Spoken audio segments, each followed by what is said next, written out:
Welcome to another episode of SAWDUST Nation Podcast with your host, Josh from North Country Woodworking, Nap from Nap's Nutty Works LLC, and Nick from NPG Creations. But today we have a special guest, Corey from Cardinal Woodworking, and we're going to jump into what's going on in his shop and why he's here.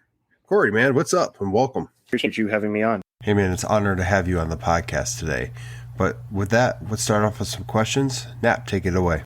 Do you say it typically takes you to process reclaimed wood? Every board's different. Every ton of nails on the joists or the flooring or the wall, it could take up to a couple days just to process several hundred board feet and take a couple hours of just getting to it and just pulling all the extra nails out. So do you have like current jobs you're working on, or are you like in between jobs at the moment, or do you have like projected jobs where you just collect, and then produce, and then go through the same cycle?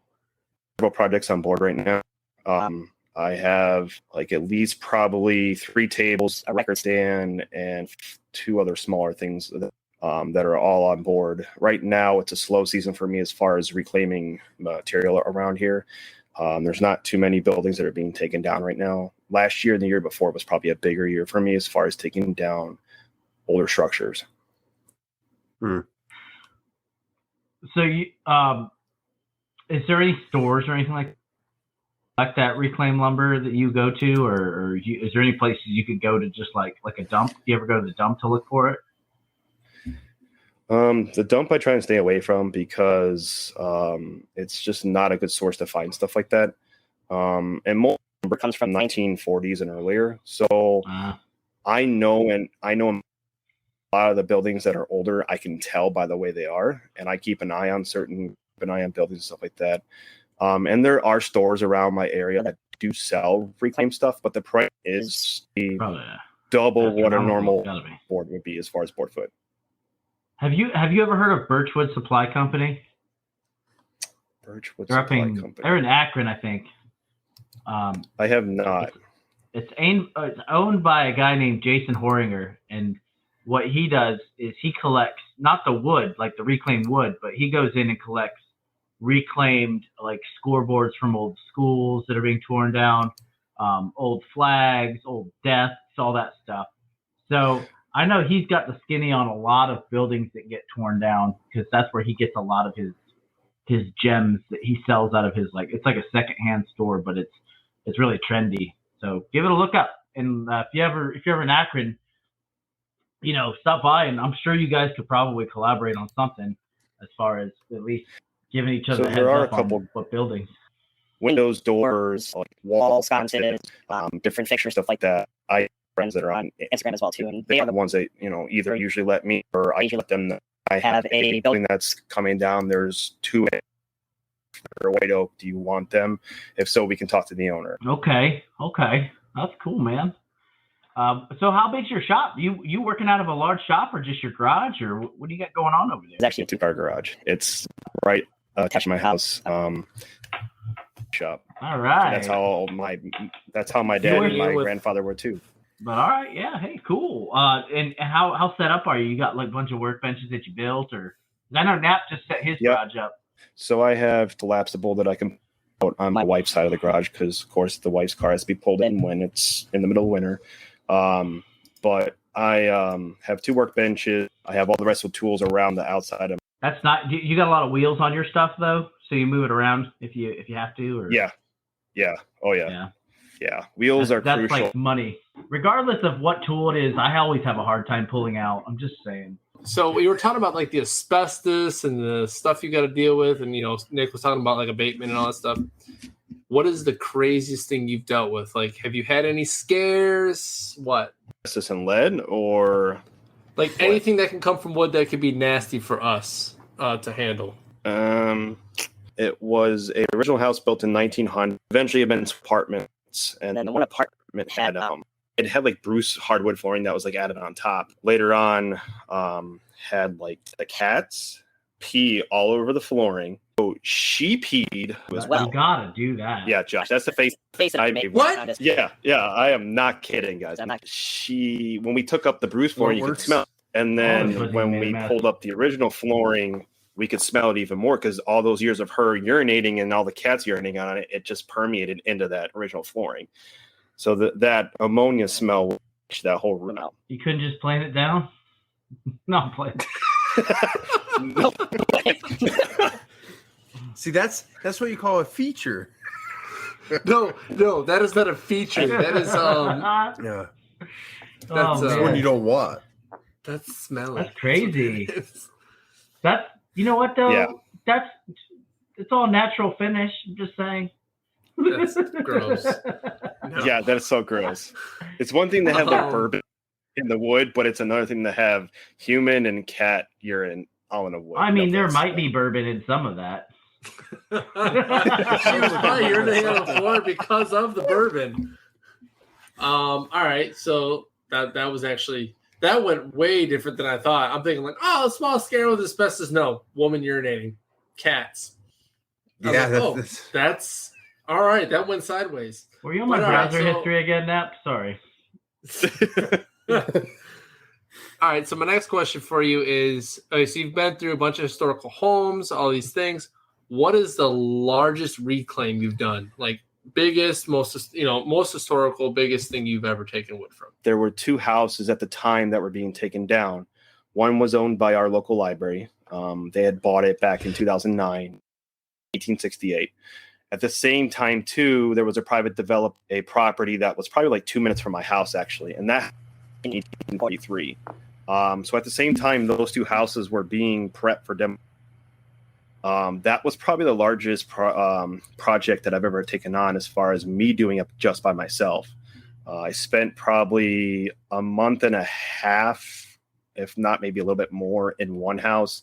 The other house, unfortunately, as much as I tried to get out, all the years of it being multiple restaurants, a nursery, headquarters, and a couple other things, that the flooring I couldn't salvage because there was just so much stuff built on top of it that I couldn't get to it. And of course, there was certain rules that I had to follow with that one too. But I was able to secure beams out of that once it was taken down. But having those 2 houses and juggling the schedule back and forth going between those 2, plus working my full-time job too, that was a lot for me to handle by myself. I don't know. I've never. All right. So when I think reclaim, like I didn't even think for a second it would be as involved as that, to be 100% honest. Anytime I hear like reclaim wood, I think, oh, let me go grab this pallet. No, you're like legit taking this from like houses and historical sites and, all these things, which I think is pretty awesome. So what got you into this? Like, I mean, was it just one of those days where you're like, really want to work with old wood? Or was it like, what was that project? What was that mindset that you got into just to be like, I'm going to work with reclaimed wood? So, or growing up as a kid and being in my grandfather and dad's shop, I always loved being around. When it got to, later on when I was in 8th grade and 9th grade, taking my history classes, that really like set the tone for me loving history. I mean, learning about the Revolutionary War, that earlier time period, 1800s, the Industrial Revolution, 1800s, all that leading up to World War I, World War II, that like specific time era was big for me because I had always, enjoyed reading about it or enjoyed learning about it. So when we moved into our house, my wife had asked me to make a top rack for our bedroom upstairs. And there was a guy that happened to be posted on Craigslist that had been taking down buildings for like almost 20 some years. And I found his ad. I went and met him. He had a shed on a separate property and in the back of a barn that he had stored all of his lumber. And I had bought in several boards. And my shop was small. It was hand tool / power tools. I didn't have a planer at the time. I didn't have a joiner. My dad actually had my grandfather's Craftsman joiner that I used. But to be able to peel back the layers, it was cool. And I loved it. It just kind of sparked that interest and kept going. And the more I do it, the more I learn. And the more I learn, the more I see like, oh, okay, so they built, this house this way. And why did they have studs that are just, slapped together and cut down the middle? Like it's how houses were or construction back then compared to now. And that's what really sparked it, was that initial project. It's amazing what a love of history and what direction you can go with that. Definitely fascinating. I mean, you're working with living history, or not really living, but history in the making, Oh no, if you will. it's living. Wood moves all Yeah, throughout its you're right. life, brother. Correct. Yep. So you mentioned this a couple of times when you were talking about rules with some of the historical sites and what you can take and can't take. Is there any, like, can you get into that just a little bit? Maybe not dive deep, but like the rules and certs that you need to be working with this reclaimed wood that you are? Sure. So when it comes to buildings, obviously you can't just go in and rip out a stud or rip out a beam. There's obviously a structural component to it. Otherwise, the house is just going to fall on you. So that's one of the biggest things is when I enter a contract or when I talk to the owner, I'm like, if it's a developer, I talk with them and say, hey, I know not to take structural components. I'll wait for it to be demolished before I grab that out of the. So that's one of the rules. And that's pretty much it, to be honest with you. There's not too much else as far as they're doing abatement. Then I have to wait at least a week or two before I can go in. If I test the barn siding and I see that it's lead, I let the owners know that they may have to test their house because obviously their house was built around the same time era, or it may have been built a little bit later, and they definitely need to test their house. So yeah, that's the two biggest rules and regulations as far as that I have to keep an eye and remember. So since you have so much more to do, like, for a woodworker, even if you start from a mill and you have to work with a piece of wood to get it flat and, level and then get it to a certain state to work with it, that's a lot of work, but you're going beyond that. You're going and you're having to treat this stuff, you're having to test it.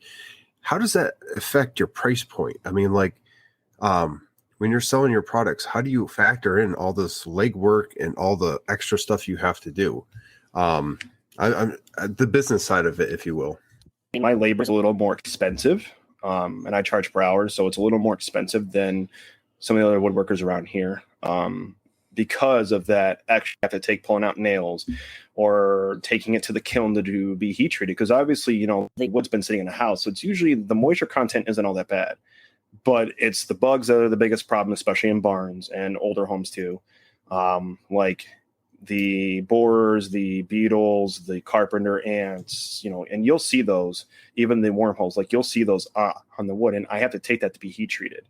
So that takes extra time too. Plus it takes extra investment for me to have that done in order for me to utilize it in projects such as furniture or flags or whatever.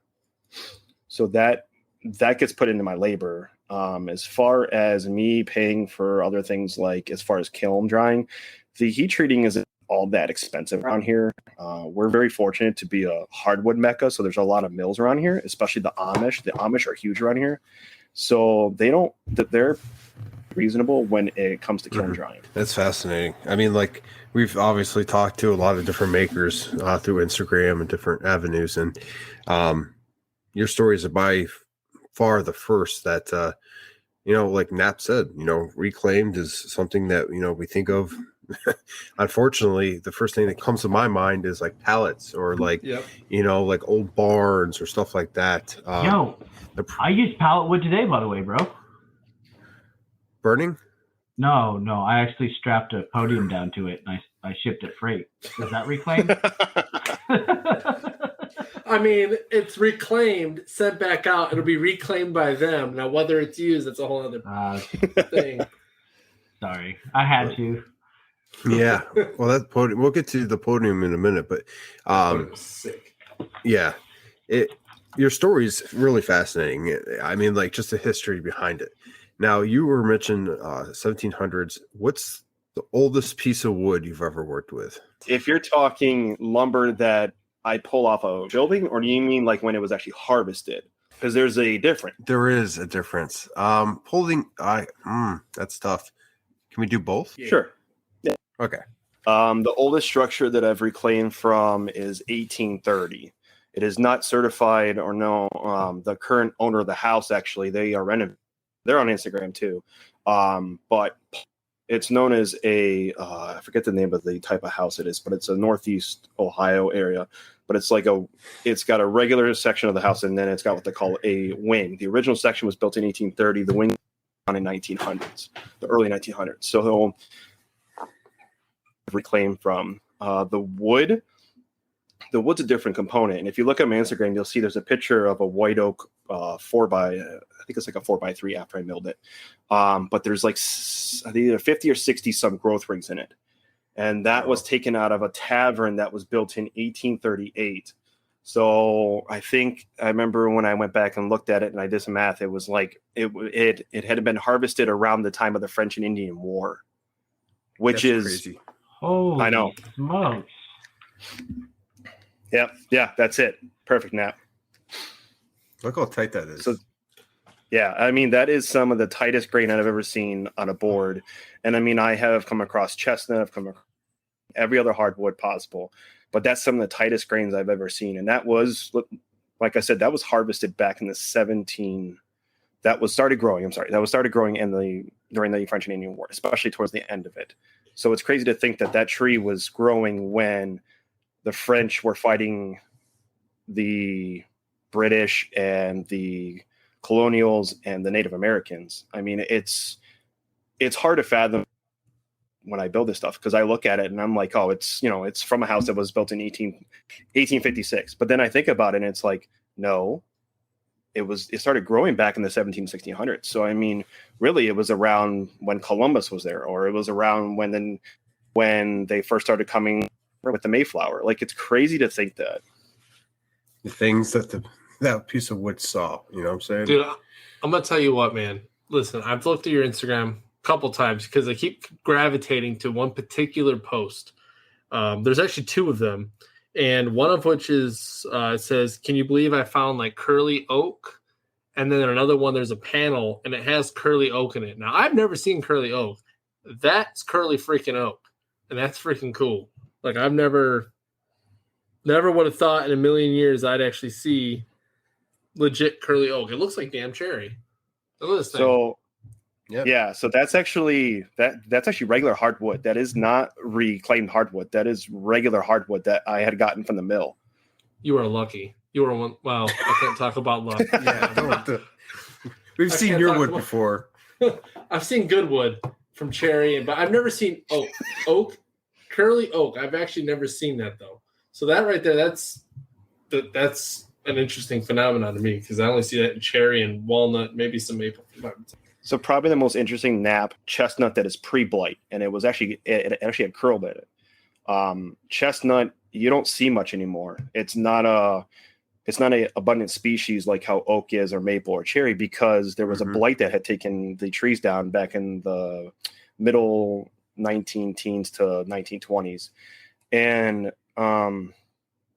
pre-blight is more rare than wormy chestnut, because wormy chestnut's post-blight. So pre-blight chestnut, there's no wormholes. It's clean. And that house that was from that was south of me, that was built in 1900. All that, at least 3 of the rooms were chestnut. It was pre-blight chestnut. Oh, wow. And to skip plane it down, I noticed some sections had some curl in it. And I'm like, I have never seen curly chestnut ever before. And like, I was stunned. So he's also big in the reclaim too, and he's a police officer locally, and he had never seen it before either. I talked to other reclaimers on Instagram before, and they had never seen it either. It was kind of one of the coolest things that I've ever seen, where I actually saw it, and I thought it was like the most fascinating thing ever. That'd be hard to get rid of, that kind of piece. It's almost like you can frame that section and just kind of hang it up on the wall. That's sitting in my private stock. Yeah, there we go. There it is. It's like Nick's bourbon collection. You know, he's got like a bunch of different bourbons. You know, I'm sure he's got a couple that he's not going to touch or hidden away somewhere. I don't even drink, so. Yeah, well, he doesn't drink like Those that. all for show. Special occasions. So, Nap, I know earlier you had mentioned talking about like the historical factor and stuff like that. Would you guys want to hear some of the stories as far as where I've reclaimed structures or stuff like that? And I've heard stories from family members, or I've researched and I found things out. I have some pretty interesting stories. Yeah, let's share a couple. Yeah. So one of them was the house that was south of us. It was built in 1900. The original owner was a lawyer. His grandson ended up, and I don't know if it's current or not, but he's still alive. He's probably over 100 now, but he holds the Guinness Book of World Records for the longest. I believe it's the longest serving attorney. And I think he stopped practicing when he was like 95 or 96 or 97 or something like that. Imagine that guy going to court. I'm gonna stop you right there. But yeah, I mean, that was probably the coolest thing. And then the more I researched, the more I found out that he served in the Army Air Corps, which was formed technically. Mm-hmm. I found the same guy that I work with. Him and I found Army uniforms in the barn that had been chewed by raccoons and animals and stuff like that, and there was mold on it. We were able to salvage the patches, and the patches I still have. The buttons from the coat I still have. But it turned to find out that he served in World War II. He served in the Battle of Anzio in the Italian campaign, and he was the rank of a sergeant. So I found all that out just by going back and looking through. Plus, a close friend of mine knew somebody that was related to that family, and she was able to divulge more into the family's history, the history of that house, and it just blew my mind to know all that. And then when I met her, she began to tell me more of the story, and I found out that that house was actually known as the Hospital for Lonely Men around this area at that time. Sounds like my kind of place. So not only did it have urine in it, but it also had the happy tears of men as well in it too. It had soldiers, sailors, and seamen. I was playing. Lots for words here. I'm sorry. Oh my gosh, I'm terrible. Stab it in the dark. Duds. I'm just putting a blindfold over my eyes and just throwing it. Well, that's shooting spaghetti at the wall. So that's pretty cool, man. I like that. We're one of the first settlers in our county. The house is still actually standing, and it looks. The people who own it did a great job fixing it up. But the barn was actually moved across the street, and the barn was probably built in like 1930s. But it's crazy to think that barn was built later on after the house was built, and he settled. I think his house originally was built in 1819, so that's right around the time of not the American Revolution, the 1890. 1919. 1919. That was the prohibition, wasn't it? 1819. 1819. Okay, well, that's different. There's a big difference. You don't say. That's 7 years after the War of 1812. I'm just saying. Yeah, 1812. Yeah. I was having a brain fart, but I mean that's 7 years after the 1812 war. So I mean it's crazy to think that barn was built later on, but it was part of his family homestead.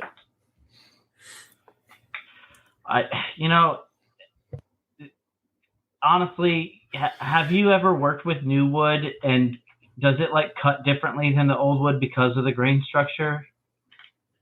I haven't noticed a big difference. Wood, so I don't know. I know it's a little bit harder on like the joiner knives and planer knives than compared to newer growth lumber. Older growth, with the tighter ring structure, it does kind of dull your blades a little bit more and faster. I mean, I haven't noticed much of a difference. A lot of my joiner knives, my planer knives are all carbide. And my miter saw, I'm running just a Diablo blade on it. So, I mean, I don't my table saw blade. I think the last time I sharpened it was probably, August. I probably sharpened it back in February. So, I mean, and it's still cutting old growth oak like it's butter. So, I mean, it's hard to say. So if you had any advice for someone out there that's listening to this is like, I really want to get into it because of the history and what, the stuff you can work with. Do you have any advice for someone that wants to start up working with reclaimed wood, such as you? Sure.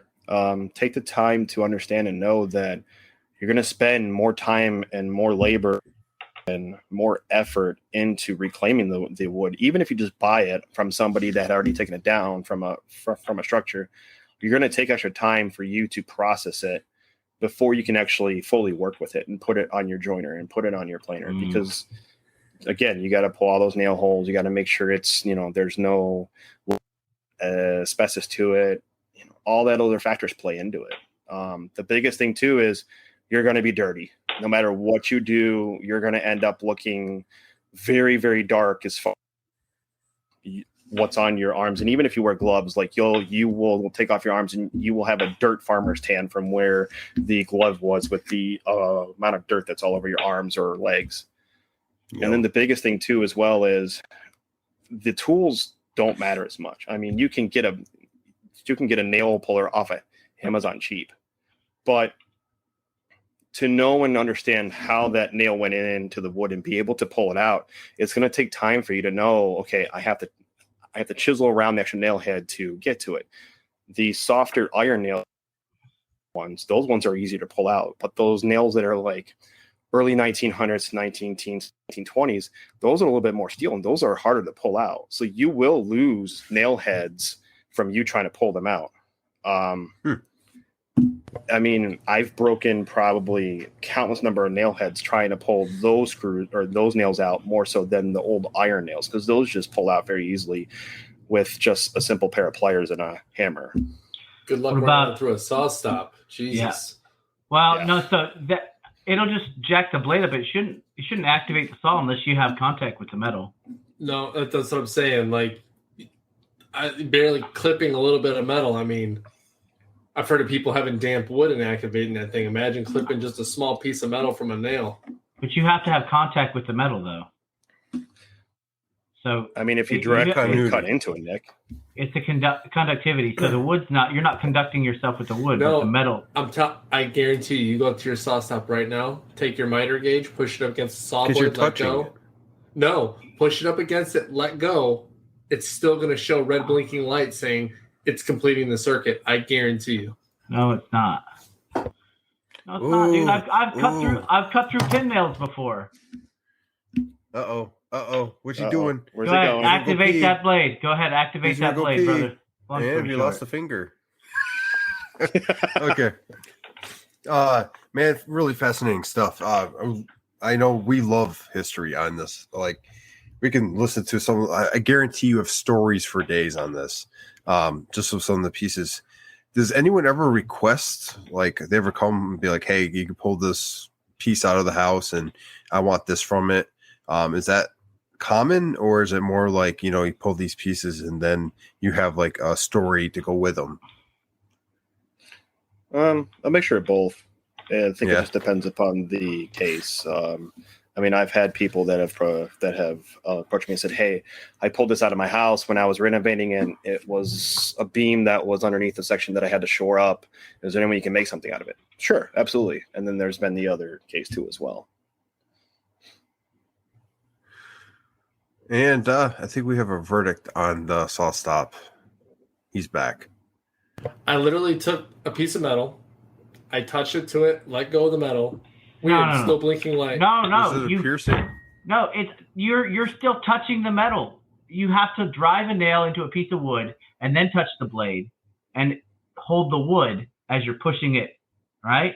And it's not going to activate the SAWSTOP because there's no conductivity. No, Nick. The red light. Look at the little diagram. There's a diagram right there that says this is actually getting very it's tripping it. It's a not blinking red light. Oh my God! How come I've ripped through pin nails before with no problem? I don't know. You tell me. Maybe your SAWSTOP doesn't activate. Because, I mean, you did have one with a bunch of pitch on it, if I'm not mistaken, and it didn't activate. That's true. But it doesn't matter because you're not conductive when you're holding on to wood. The wood is not conductive. Metal is conductive, fool. But you're not touching the metal. That's the thing. You're not touching the metal. You're touching the wood. That's touching the metal. It's like insulation. I'm telling you. Googling this. Go for it. It's very funny to see how animated both of you guys get. Go for it, man. I'm telling you. I've set my blade off 3 times now because I was conductive. All right? Because I rammed my Bridge City miter gauge through the fucking blade. So I know what conductivity is. I'm sorry. The very like I've run my shit through 3 times and it's gone off. I don't have a SAWSTOP, so I don't know. Me either. So this is fun.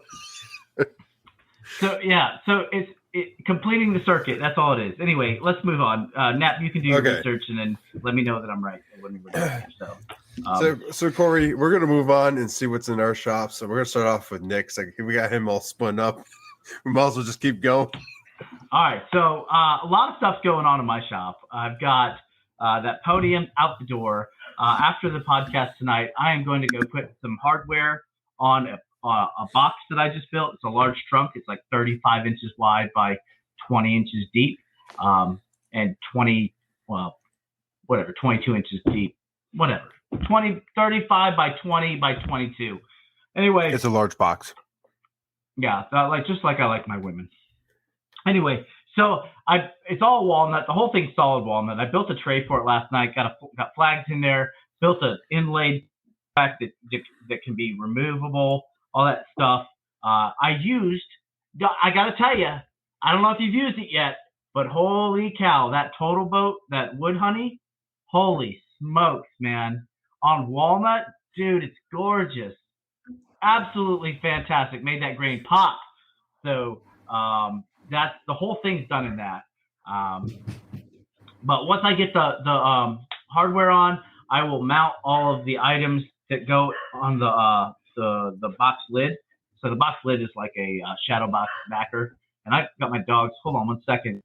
So I'll super glue that. In the morning, I'll carry the whole thing to the truck, throw it in the truck. I got to deliver it tomorrow because they're presenting it. But yeah, I've got another shadow box. I gotta finish building tomorrow night. And then I had an Order of the Sword invitation for some general that came up, right? This was like a last minute deal. And so cool, right? I'll do it. No problem. Well, they couldn't get me the stuff in time because you need like daggers and you need like a little scroll that goes in there, whatever. So I've got this thing that I built that it's half paid for that they don't need right now because they're postponing the date. So hopefully they just pay me the rest of it soon because I'm about done with it. You know what I mean? All I have to do is just like glue this stuff on. But other than that though, like, man, I've been burning the midnight oil like 1:30 in the morning, 2:30 yesterday in the morning, then getting up for work at 6, spending all day at work, coming home, taking a little nap, and then going back right at it in the shop. So these little cat naps definitely help out. I don't know if you guys do the same thing, but it's just exhausting. Nap's over there pointing at himself saying that he was wrong. I appreciate that, Nap. And no, sir. I have the reference right flipping here. No, it's we'll talk about it at my shop. It's okay. I agree that you're wrong. It's cool, man. Anyway, so that's all I got going on in my shop. By the way, the freight company that I booked through, super cool. The guy pick up the podium. I think I said that the podium was shipped out today, right? Yes. So first off, that's a funny story because I ordered a bunch of packing material from Uline, and when I was going through just clicking like, yeah, I want that, I want this foam and this bubble wrap, and I want this, it came on a pallet, so I used that pallet. I cut the pallet down actually. The foam roll was on the front porch and it was 6 feet freaking tall. And my wife was like, I hate you. I'm like, what? 6 feet tall and like this wide. She's like, what are you going to do with that? I'm like, well, I'm going to wrap the podium with it. And she's like, yeah, all of it? I'm like, oh, yeah, you're right. There is a lot of it. So I have a lot of foam left. And then the bubble wrap. I bought I tell you what, guys, if you are boxing anything up, whether it be a box or using foam or bubble wrap or whatever, use corner guides on your items to keep them from getting dinged. And also, when you're done with all the packing, wrap it with, it's like this giant roll of cast cellophane, and it shrink wraps everything like super tight so this way nothing like catches and rips off. And I did that. I put the labels on because I have a label maker, and I printed the bill and just handed it to the driver. Turns out the driver, he just retired from making furniture, and now he's driving. Okay. Yeah, so he was a furniture maker in Austin. I was like, that's crazy, man. He's like, dude, your shop's awesome, blah blah blah. For having a 2-car garage, you got it made. So anyway, that's all I got going on. Nap, what do you got over there? Well, there's a lot going on in the shop. But first, I must read reference from SAWSTOP. Stand by. So, Get your PPE on, guys. what happens if the blade comes in contact with a nail or staple in wood? From SAWSTOP. Now, part of what Nick says is true, but not all of it's true. Generally, okay, it's a very open term. The safety system will not activate when a nail or staple is cut. Although conductive, these objects are not large enough to cause the safety system to activate unless they are grounded to the table or operator when they contact the blade. So if that nail is barely touching the table, it will go off. If it's big enough, it will go off. If it's big enough, it will go off. So if metal touches that thing and it is big enough, it will go off. It's got to come in contact with the table, though. No, it doesn't. It just says go drive. Go run a penny nail.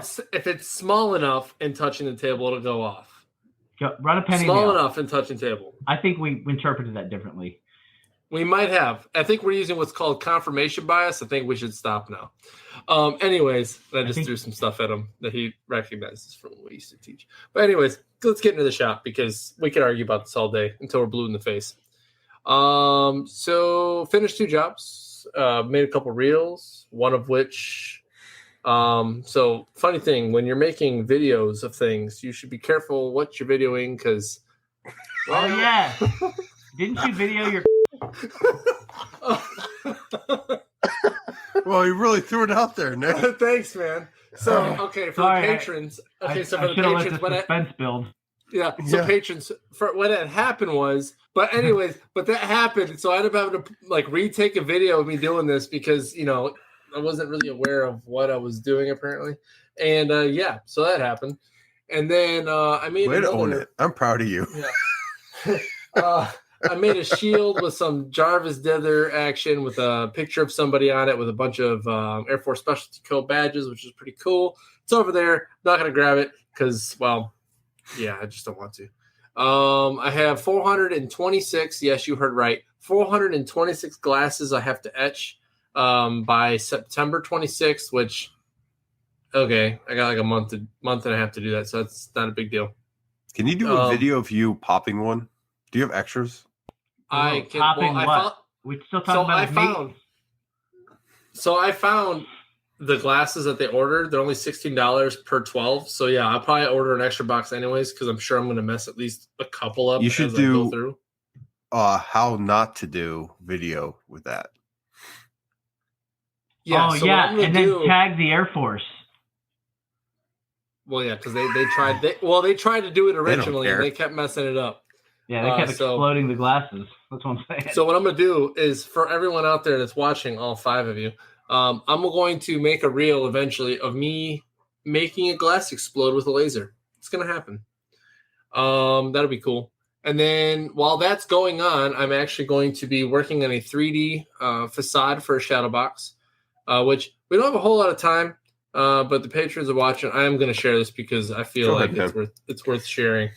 I'm going to share the screen real quick. Okay, so check it out. Here's the screen. I don't know if YouTube can see it. It's working on it. I don't know what's happening. It should. It lags a little bit on YouTube. Never done this on the old YouTubes before, so we'll see what happens. It is taking forever, and I may have to abandon ship here. There it is.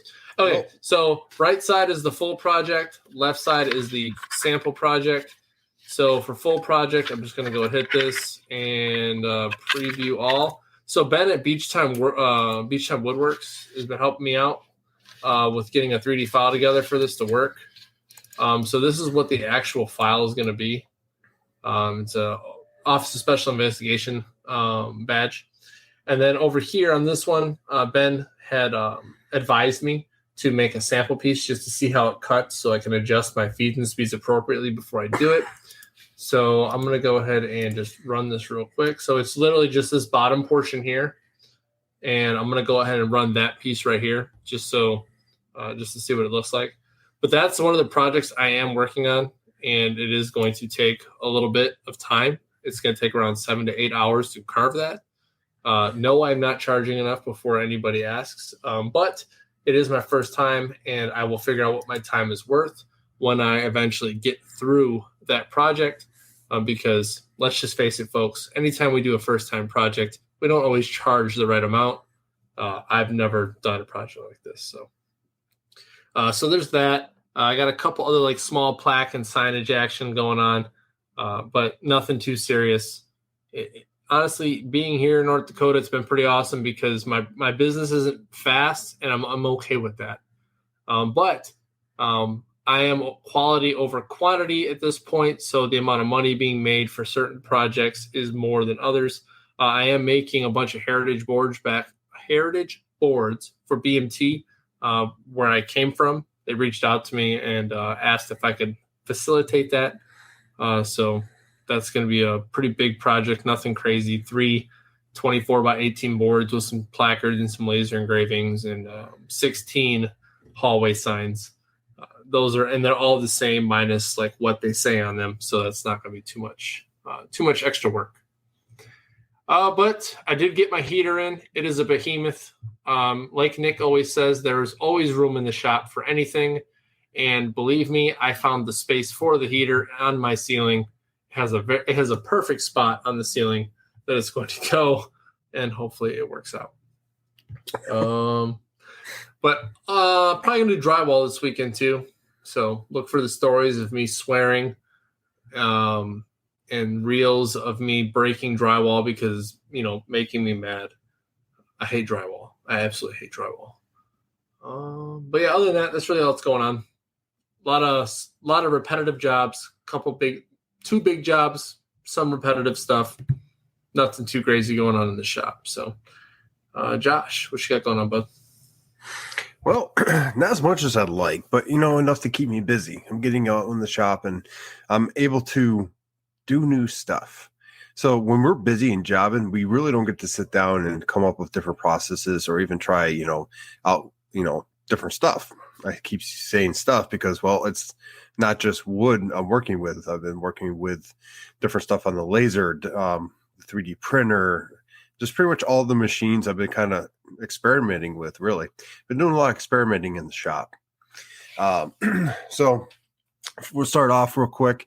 I hit 4K on Instagram, which is one of the goals I had for this year. The real game is going strong.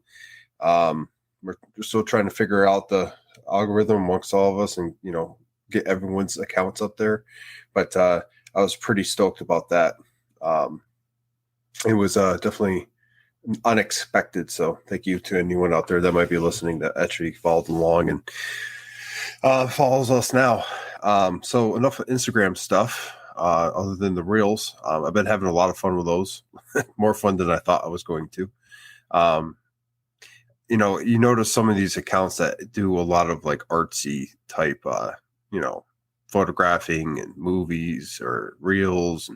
I can understand why they get into it. It's definitely kind of addicting to do, and you can really make content out of anything. But moving on from that, so the stuff I was referring to is like I was talking to Matt Voltner from Voltner Woodworking, and we did a live, and he had a bus behind him of a head, and he had his hat on there. He had goggles on him. He had like all his PPE, personal protective equipment, and I'm like, you know what? That's a great idea. And so I went and I put a file into the 3D printer. Actually, just did a reel on it today, so check it out. But I did Deadpool, and I don't know if you're going to see him really well in this lighting, but it's probably the best 3D print I've ever done. There was like no layer lines. It's all glossy and like all the details there. No misstep. It was about, I don't know, it's a day and 4 hours worth of printing. It's also the first time I used a 5% infill, which is, I think that's about as low as you can go. So it's pretty light. It seems pretty strong regardless. So I'm probably going to use it as the same. I'm going to paint it up. I got some gray primer, and then I'll go ahead and paint it accordingly. But that's going to be in the shop for sure. So that was a fun print and knockout. Did a catch-all tray. The customer loved it. A box elder has some of that pink in there, and they absolutely ate that up. I'm working on my first rotary project, thanks to Nap. So long story short, he gave me some instructions. I was following along. I got to a certain point, and I realized that my Omtech did not lower any further, and it would not fit my rotary, which led me to contacting Nap, and Nap referred me to Building Jessie because she had something similar. And we went over her problem with hers and how she managed to fix it. And unfortunately, it wasn't the issue I was having. My crumb tray goes pretty deep, and it actually prevents me from lowering the bed all the way. It bottoms out. So I had to take out my honeycomb and some of the slats and then put a piece of plywood down and then my rotary. And then once I did that, I had plenty of room to work with. I'm still trying to figure out a way to utilize it where I don't have to do that, but that's in the future. Right now, at this point in time, Nap and I kind of came up with an idea that might work. Well, Nap did. He came up with it. I'm going to see if it works. But after this experience, I think I would do some research to talk to some of our Omtech friends and come up with like a list or a troubleshoot guide. So like when people start getting to the rotary with between Nap's instructions and then this guide of like, if you have this, you might run into this issue. This is how we fixed it. Just so we can help you guys better. And Joey, I see your comment. I know that you built a box or something similar, a jig for that. And I definitely need to get with you and see exactly what you did to see, if it would work for mine as well. Because if it's the same problem, I'm curious on what you did, bud. But anyway, I got my first engraving in. We got a little sample piece on a practice cup, and it turned out fairly decent. I have to work on the power settings and kind of home those in. I also like to do a couple practice runs with some complex logos, like even though mine's not really complex, but I have some squadron patches and stuff to make sure that it will turn out okay. And then I have that project I referred to, the first paid project on the rotary. I want to get it done by the end of the week, so I'll be experimenting in there with that to try to get that knocked out. It's an interesting process, and I can't wait to dive into it more because I guarantee there's a lot more I don't know. But it's a learning curve like anything else, and I appreciate Building Jessie and Nap's help on getting that set up and ready to go. Other than that, doing some more characters. I'm doing Pikachu, and then doing the snowman from Frozen. I can't think of his name right now. Olaf, for my kids. The first one, actually, I think it turned out great. Like every time I go in his room and I see it hung up, I'm like, wow, it's amazing some of the stuff we can do. And, to be honest, we don't have many projects in the house that I've done. We have a few cutting boards and, like different built-in bookshelves and stuff like that. But something for like the kids that's like, it looks like you buy it in the store. I'm bragging a little bit, but it looks like I bought it in the store. And I'm fairly proud of it. So I kind of want to hone that skill a little bit. I honestly really like to do a full acrylic one with the different colors and piece it together that way, because I love to see how that looks. I mean, painting looks great, especially with the dab method. And if you don't know what that is you don't paint it on. You just kind of dab the paint and it kind of builds on each other like that.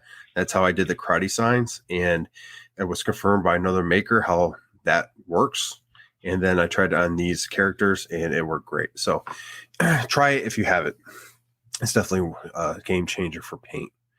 But like I said, I'm working on all these different techniques. I have a couple different projects I'm knocking out. Just before I took my kid to karate, I literally went in the garage, fired up the laser, and I did some keychains.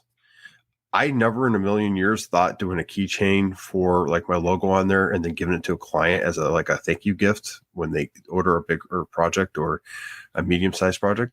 But then if they put that on their keychain and it's a beautiful piece of wood and my logo's on there, it's like free advertising.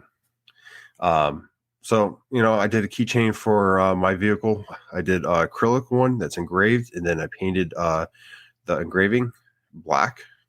And then I did a piece of cherry, and they fit well and they look great.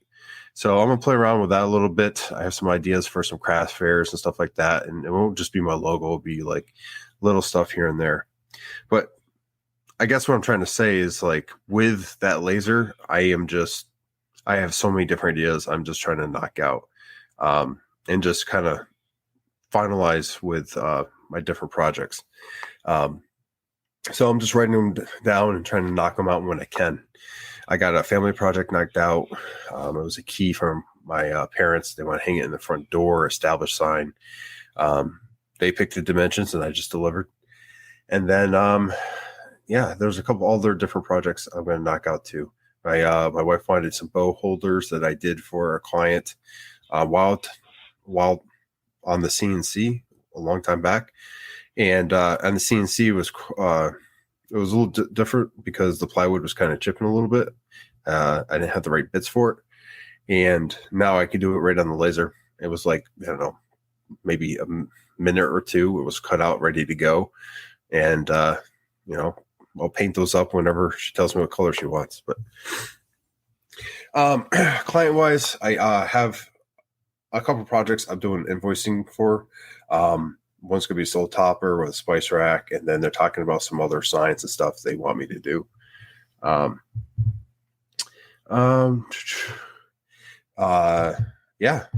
just, I'm keeping myself busy, trying to sell the Glow Forge, and we got some takers on that, so we'll be hitting that up too.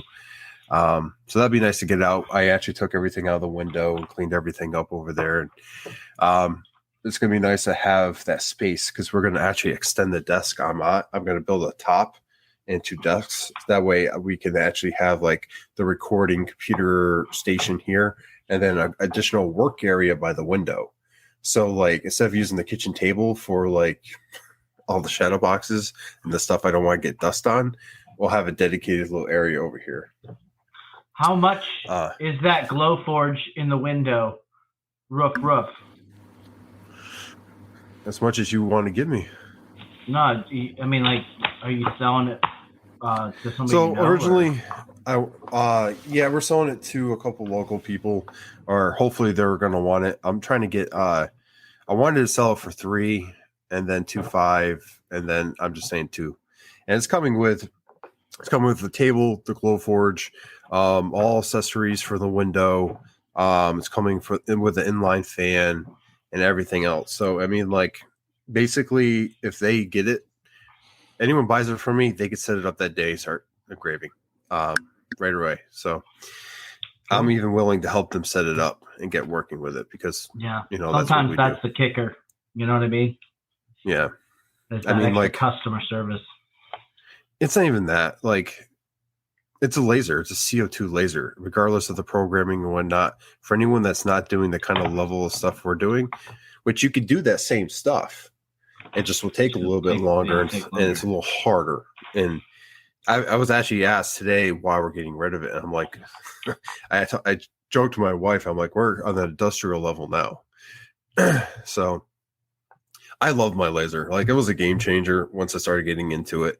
The CNC, the laser, and the 3D printer, when I have all those going, I'm kind of giddy. I'm like a kid.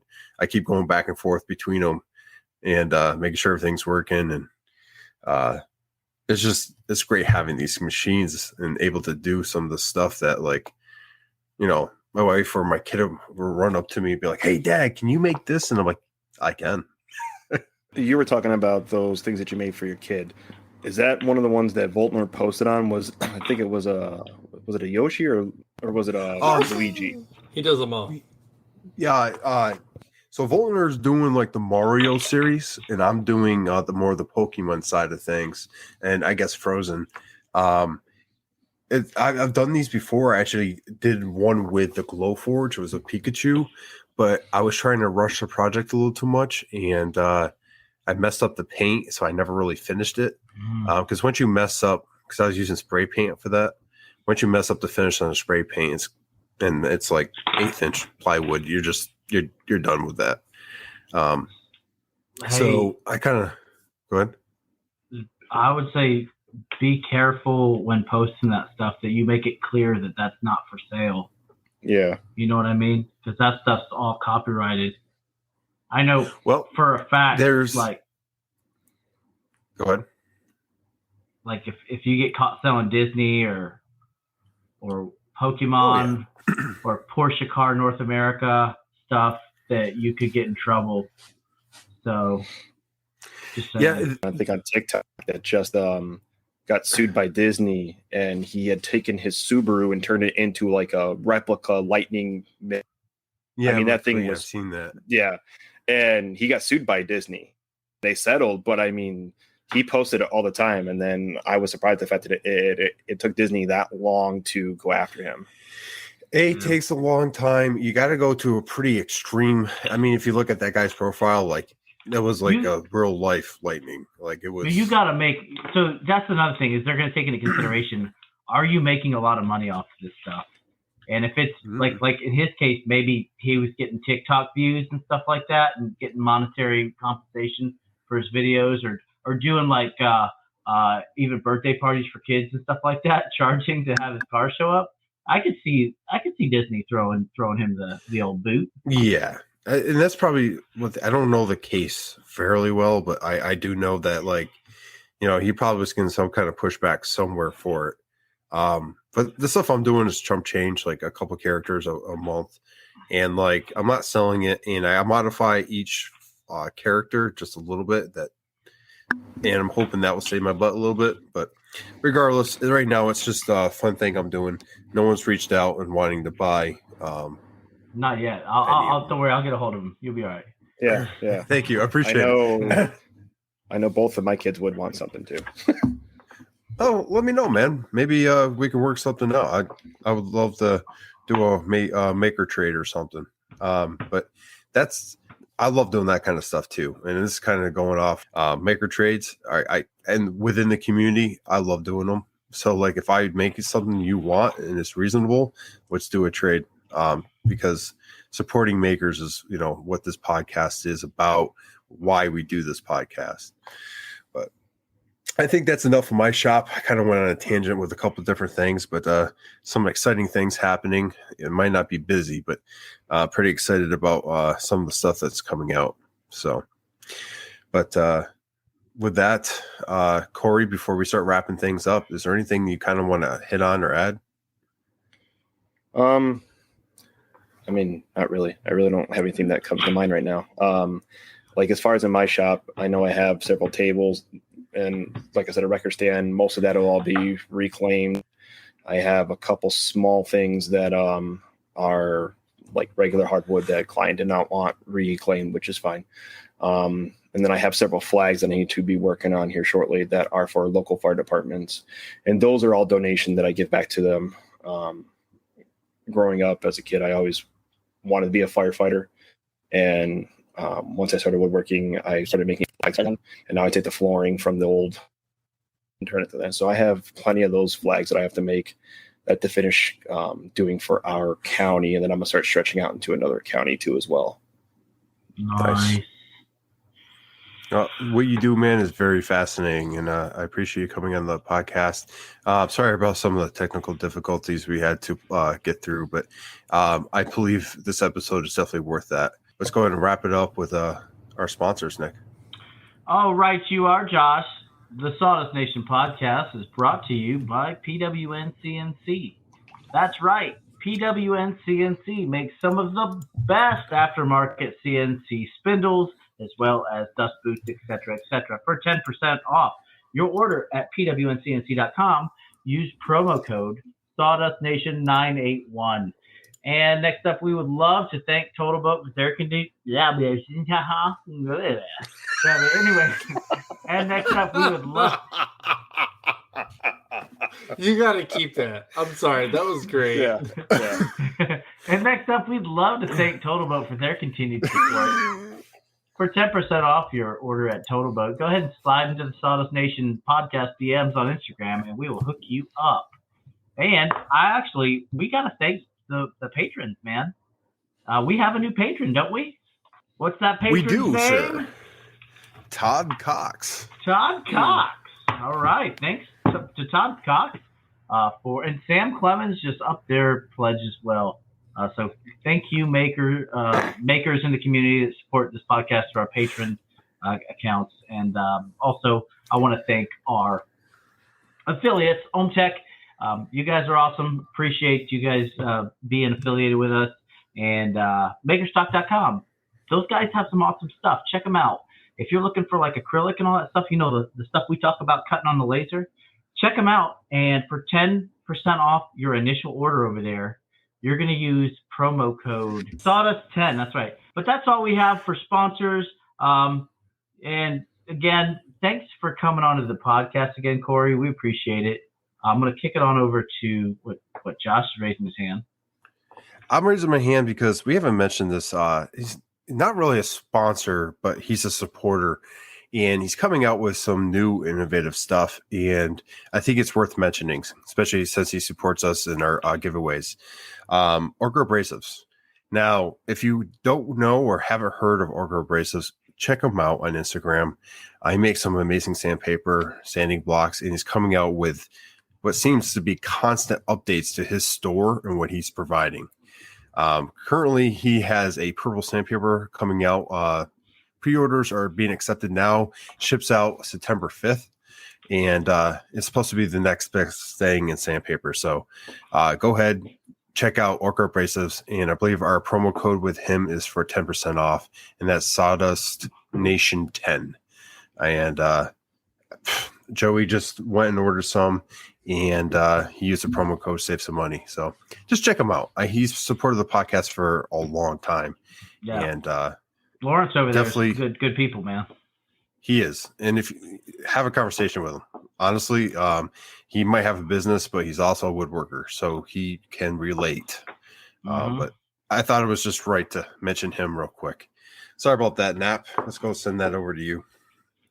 Yeah, hey, so if you're listening to us on the Apple Podcast, Spotify, any of the podcast catchers, go and give 5 stars and let us know how we're doing. But if you don't give us 5 stars, you got to tell us why. Because if you don't tell us why, we can't give you the content that you deserve. But also, we're not mind readers, so help us out. But if you do give us 5 stars, give us some feedback. Let us know how we're doing, what else you want to hear, any topics or any of those things. But if you want to give us topics and questions, you can get a hold of us by talking to Josh. Josh, how do they get a hold of us? Well, first off, let's get you to follow and like Cardinal Woodworking, Corey over here that joined us today. You like history, or if you like woodworking, which hopefully you like one of those things if you're listening to this podcast, give him a like and a follow. Definitely worth it. The stuff he's coming up with and working with is just truly amazing. Thank you again for coming on, man. And then if you want to get a hold of the podcast host, Nick from MPG Creations, you can get a hold of him on his Instagram. Same thing with Nap from Nap's Nutty Works LLC and myself, Josh from North Country Woodworking. We all have our separate accounts, but we come together on the Sawdust Nation podcast Instagram account where you can reach all three of us. And that's partly the fun. So be careful. That's a word of warning for you. And then, we do have a Gmail account. So voicemails on there are welcome. We play those on the podcast and answer your questions. You can send pictures of your projects or just start up a conversation there if you're not a social media fan.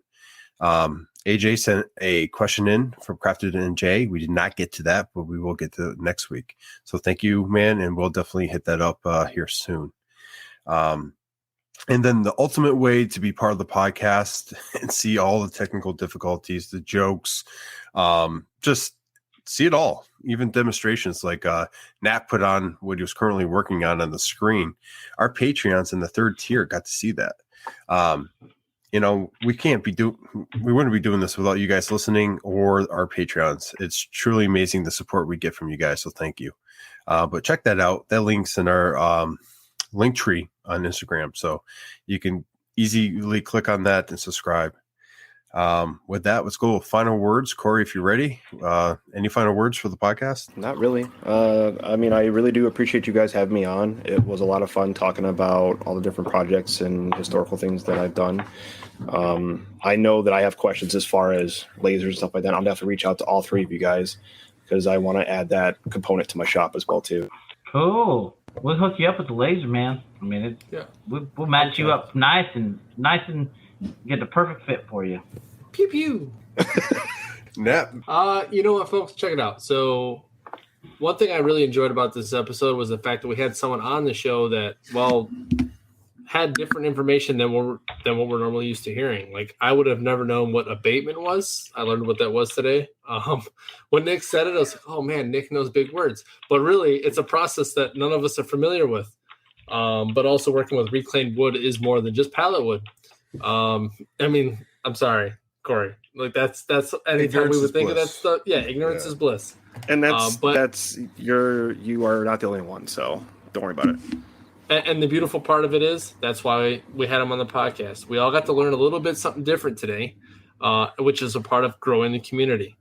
We are makers for the community, and anytime we're on here, we're here to spread the good word and give good information. So to make the community stronger, just keep helping each other out, keep informing each other, and that's all I got. Nick. All right. So, like always, take care of yourselves and each other. And I don't really have a joke, but I do have a toast. So, folks, another day, another bender. No retreat, no surrender. Here we go. Cheers. Cheers. Strawberry lemonade No, you is can't strong see me. tonight. Well, Corey, hopefully we can have you on here again. I'm sure there's a lot of stuff we did not get to hit on, and we look forward to having you back on.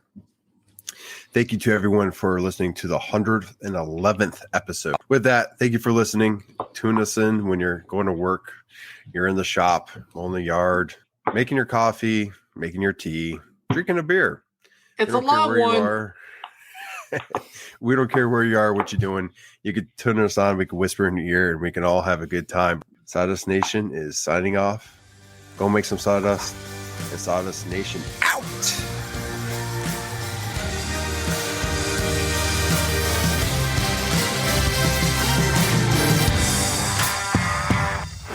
Right. Look at my kids. He did this a while ago where we all set out at the same time. Now he's just taking it upon himself. You are a cheating SOB. I hate you. I am sorry, I really but love you. when we said out, Nick sounded like someone's pulling a scrotum every time. All right. I was pulling on my scrotum every time. But, That makes sense now. Hey, so I got another toast for you, though. You ready? May Yes. we never go to hell, but always be on our way. Driving the bus. I like it.